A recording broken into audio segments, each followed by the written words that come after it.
حضور صلی اللہ علیہ وسلم کے پاس ایک مہمان آ گئے رات کے وقت میں. جب وہ آئے تو حضور نے پوچھا کھانا کھانا ہے؟ تم نے کہا کھانا ہے. جھوٹ اور بھوک کو جمع کرنا منع ہے. کہا جی کھانا ہے. تو حضور صلی اللہ علیہ وسلم نے فرمایا ازواج مطہرات کے گھروں میں پتہ کرو کچھ ہے.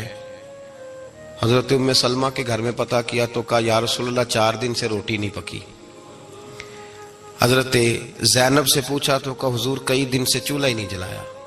حضرت عائشہ صدیقہ، حضرت میمونہ، حضرت سودا، تمام گھروں سے بظاہر یہ 2 جہاں کے شاہ ہیں پر پاس کچھ رکھتے نہیں. 2 جہاں کی نعمتیں ہیں ان کے خالی ہاتھ میں. ہر چیز ہے پر فقر اختیاری ہے. کوئی شے نہ ملی تو نبی پاک صلی اللہ علیہ وسلم نے مسجد میں اعلان کیا، فرمایا کون ہے جو میرے مہمان کو روٹی کھلائے. ان لفظوں کا حسن کوئی حسن والا ہی سمجھ سکتا ہے. فرمایا کون ہے جو میرے مہمان کو کھانا کھلائے. تو ایک صحابی لے گئے اور اٹھے وہ صحابی جو صحابہ میں غریب تھے، ایک انصاری جو غریب آدمی تھے. بہت زیادہ امیر آدمی اللہ کی راہ میں خرچ نہیں کر پاتا، اس کے لیے مشکل ہو جاتا ہے. اس کے لیے بہت امیر آدمی جو ہوتا ہے نا، وہ جتنا زیادہ امیر ہوتا ہے نا اتنی دیوار اس کے گرد کھڑی ہو جاتی ہے پیسوں کی، مشکل ہو جاتا ہے اس کے لیے. غریب آدمی کھڑے ہوئے.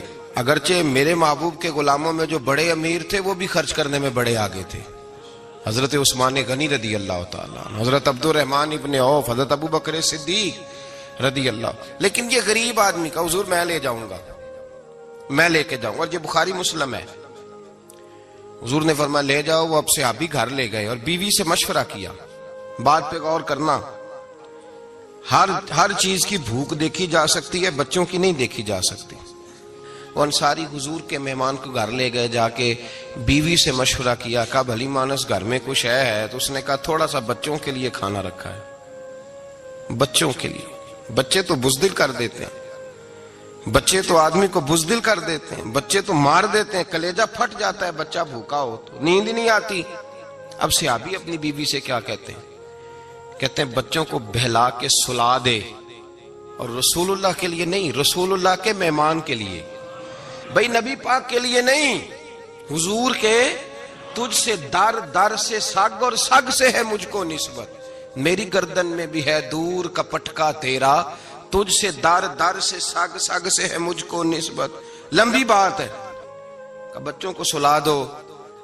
بی بی نے بچوں کو سلا دیا تو میاں بیوی کا مشورہ ہوا کہ مہمان کے ساتھ بیٹھ کے روٹی کھانا بھی سنت ہے. تو اب مہمان کے ساتھ بیٹھ کے کھانا بھی ہے تو کھانا ہے 1-2 آدمی کا. اب خاوند اپنی بیوی کو تیار کرتا ہے کہ میں بھی کھانے پہ بیٹھ جاؤں گا، تو بھی بیٹھ جانا. اور جب مہمان کھانے میں ہاتھ ڈال لے تو اٹھنا، کہنا او ہو دیا تو صحیح کیا ہی نہیں، ابھی بجھ جائے گا. اور جا کے دیا بجھا دینا. ہم ہاتھ ہلاتے رہیں گے، مہمان روٹی کھاتا رہے گا. اور یار اس درد کو، اس کیف کو سمجھو. گھر میں بچے بھی بھوکے، بچوں کی ماں بھی بھوکی، بچوں کا باپ بھی بھوکا. دسترخوان پہ روٹی لگ گئی، روٹیاں چون ڈالی.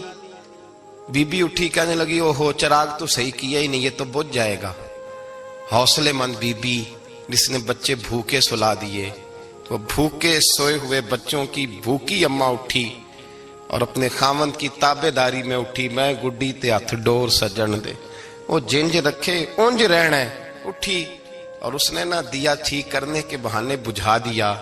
مہمان روٹی کھاتا رہا اور رسول اللہ کے نوکر قربانی دیتے رہے. وہ روٹی کھا کے سیر ہو کے بستر بچھایا تو سو گیا. یہ میاں بیوی ساری رات بچوں کی طرف دیکھتے رہے اور غور کرتے رہے اور راضی رہے کہ ہم نے حضور کا فریضہ نبھایا ہے.